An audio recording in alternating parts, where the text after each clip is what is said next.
Can you play a game too often? Well, I would say, yes, you damn well can. At various times in my life, I have fixated on one game or another to the exclusion of other games, and either played the game until I grew tired of it, or new additions and changes made me fall out of love with the game. A quick warning, some of the stuff discussed in this video is pretty heavy at some points. If you just want a checklist of top 10 games, watch another video. This is all about the stories, it's not just a list of games. Our games are presented in chronological order, although some will overlap. As a 10-year-old around 1987, there was nothing as captivating in the local game store as the BattleTech box set. I'd got into gaming via the Fighting Fantasy game books, and Robot Commando was one of my absolute favorites. And right here was a box promising robot-on-robot battles. My adolescent brain had to have it, and from that point on, BattleTech was my jam. At intermediate school, which is ages 11 to 12, I ran a BattleTech club at lunchtimes. For pretty much my whole time there, I loved everything about the system and played it a lot.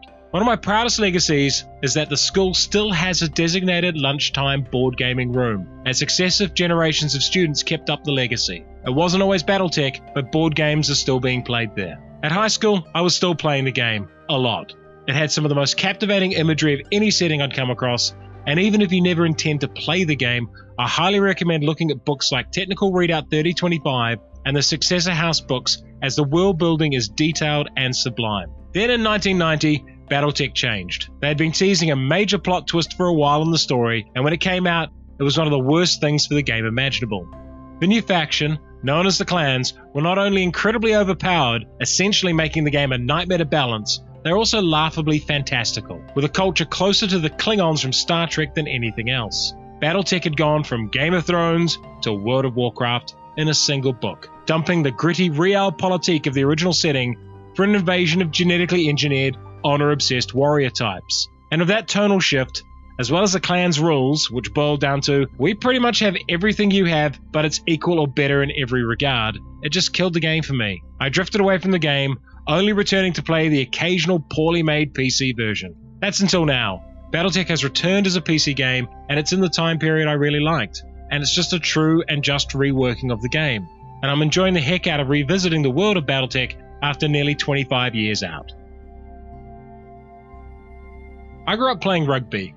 My father was an exceptionally good rugby player and played for the Waikato provincial rugby team for a number of years, including matches against Australia and the British Lions. I liked playing rugby, but I never really loved it. At age 13, I had an American physical education teacher, and he introduced us to American football. And immediately that game resonated with me. The play calling and set pieces really appealed to my young board gaming mind, and I sought out games that were like American football. The game I discovered was Games Workshop's Blood Bowl, which is a combination of American football ideas with the Warhammer fantasy setting, and I loved it as soon as I started playing.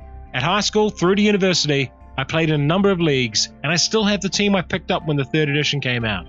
And yes, that is a fluoro pink Blood Bowl team, painted that way by a friend of mine as a joke, but I totally owned being the dude with the pink team. The problem with Blood Bowl is that once you're at work, it's a pain in the ass to organize a decent league and run it effectively. Blood Bowl is an average game as a one-off experience. Where it shines is when you can develop players over a season, build your team up, and play against numerous opponents heading towards a playoff and championship. That's when it really comes alive. But the game requires significant time investment to be that rewarding. And much like BattleTech, my interest stayed dormant until a decent PC version was made.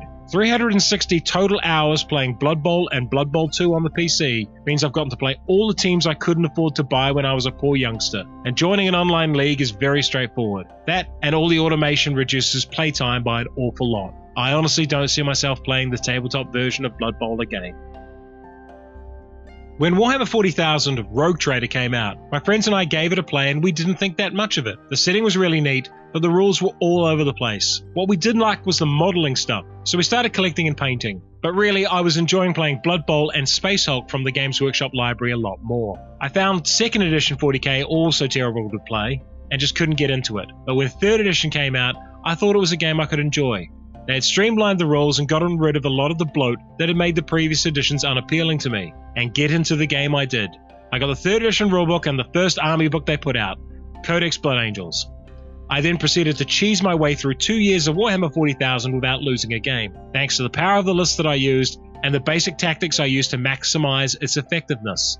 At that time, crushing people mercilessly was appealing, but eventually the flaws in Warhammer 40k became glaringly obvious to me. Player skill is a small factor, list building is not.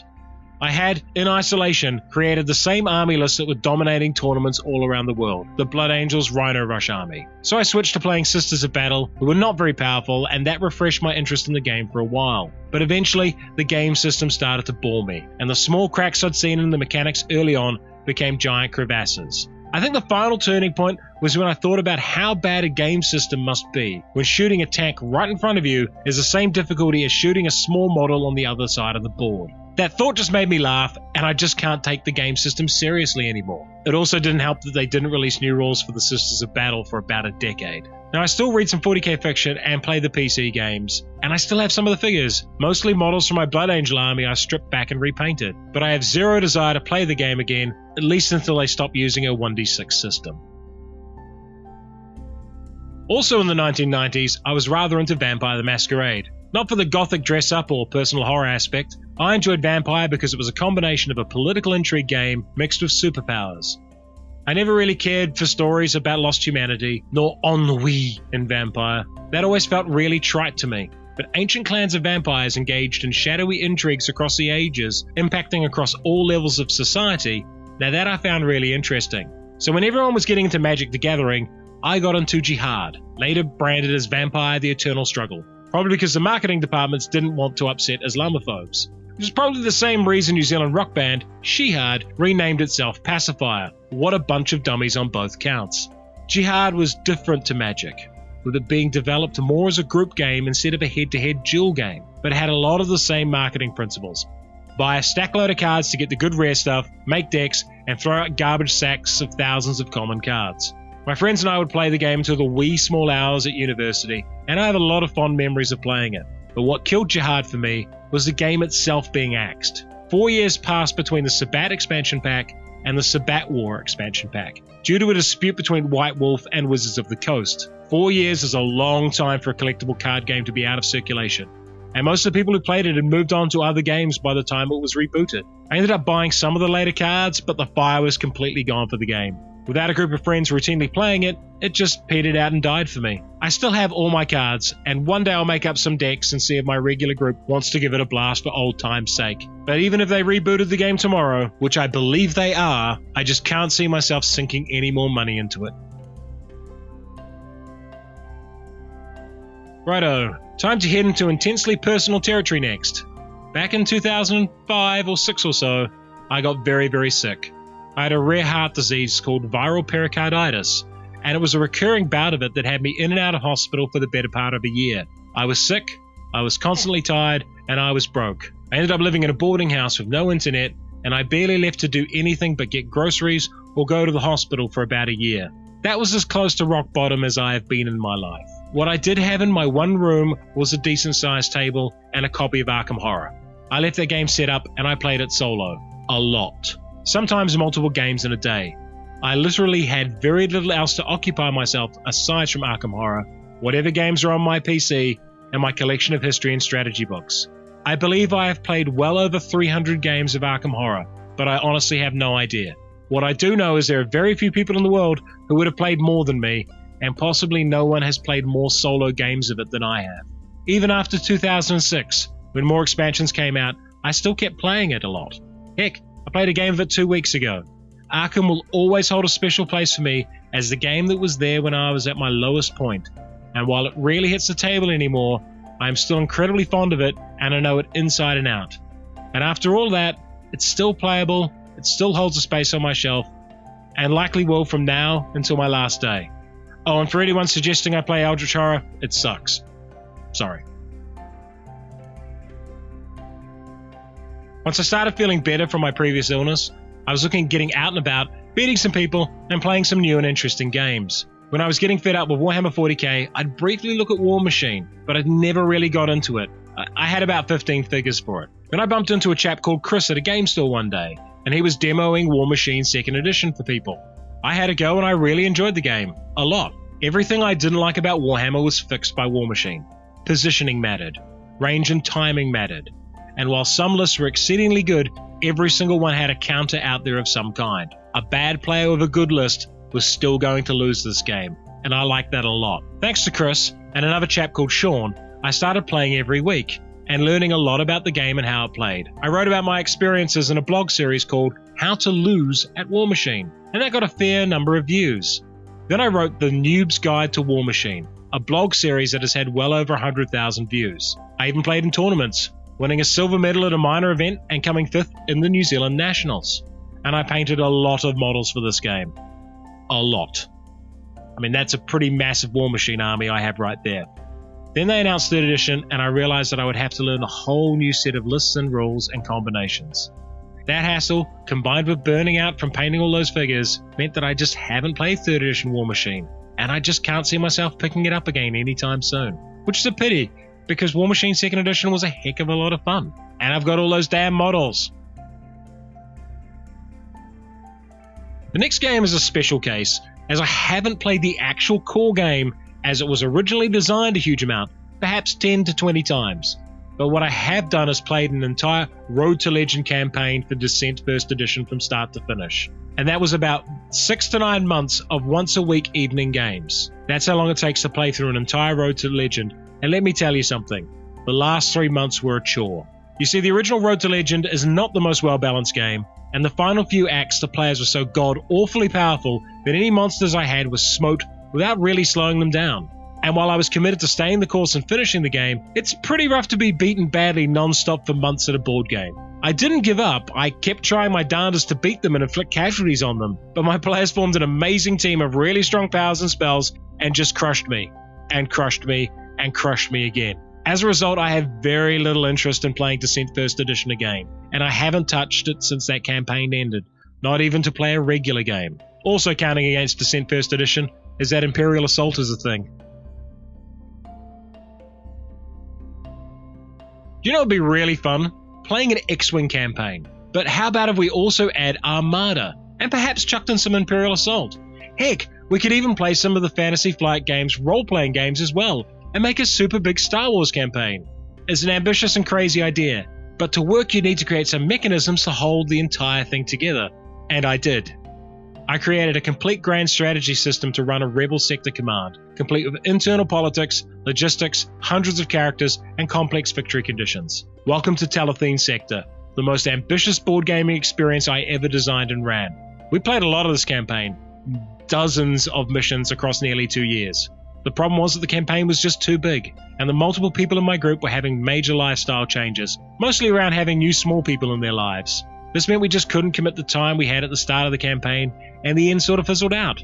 And although we did run a finale and tied up the story, it feels a little like one of those shows that gets cancelled a season too early. The final bits are a little bit rushed. But family is more important than gaming, and newborns are an awful lot of people's time. So there's no blame there. It was just not the right time to try something that ambitious. The great thing about this campaign is we now have our own sector in Star Wars to run other games in, and it's as detailed, rich, and evocative as any published book I've seen. From the chemical-filled jungles of the hut-run slave planet of Nimbala to the black hole-worshipping pacifists of Khan, it's one of the best settings I've been part of building. And while I do want to revisit it at some time, I haven't played X-Wing or Armada since we finished the campaign. This is a different sort of entry, and while I'll be focusing on a specific game, it's really about a pattern of behavior of mine. The game is Elder Sign, and the problem is the Elder Sign Omens app. I installed the app on my tablet, and for a number of years it was my go-to activity while taking the bus into town, along with some puzzle games and a few other apps. Every time I have installed a board game app on my tablet and played it a lot, it has utterly killed my interest in playing that board game. The idea of setting up Elder Sign and playing it became, well, tiresome when I could just as easily play it on the app. Now I don't carry a smartphone, and I really only use my tablet while traveling or waiting for people, so I don't have the burning desire to unplug that a lot of people seem to have. And when it comes to play games on my table, I have a lot of options. So if I've been playing a game on the tablet, it just means the physical game is not going to get played, as I'll want to do something different. Lords of Waterdeep and Race for the Galaxy are other games where this has happened to me. So my advice to people, if you really like a tabletop game and like playing it there, consider not getting the app of it. The final game heads into another personal story, this time about my sister. She passed away a few years back, and I did not cope with it very well. It was cancer, and it was slow, and I threw myself into solo gaming as a coping mechanism, much like I did with Arkham Horror a decade earlier with my own illness. This time, the game was Terraforming Mars, and I have logged 100 games of that, and I'm pretty sure I played a lot more that I didn't log. The fact is, it just has a really good solo mode that's a puzzle that my brain could engage with repeatedly. And my brain needed to do something, anything to keep it occupied. So I designed some games, I played a lot of solo games, and I did puzzles. Anything to keep me focused on something other than her passing and my own mortality. I needed some time to cope with what had happened, and for a good long time I wasn't quite right. I'm still a bit of a different person than the one that existed before I found out she was dying. I think a little part of me died then as well. This channel is actually part of that healing process for me. She told me to do stuff that mattered to me and do it well. And starting this channel was like taking a big step outside after locking myself away from the world for years. She was a remarkable human being, and I will miss her a lot. Board gaming was there when I needed something to do, and it's been there twice for me now, when I've been down. And while friends and a loving partner are the best thing for you when you're down, something about my personality just wants to be left alone when I'm feeling down.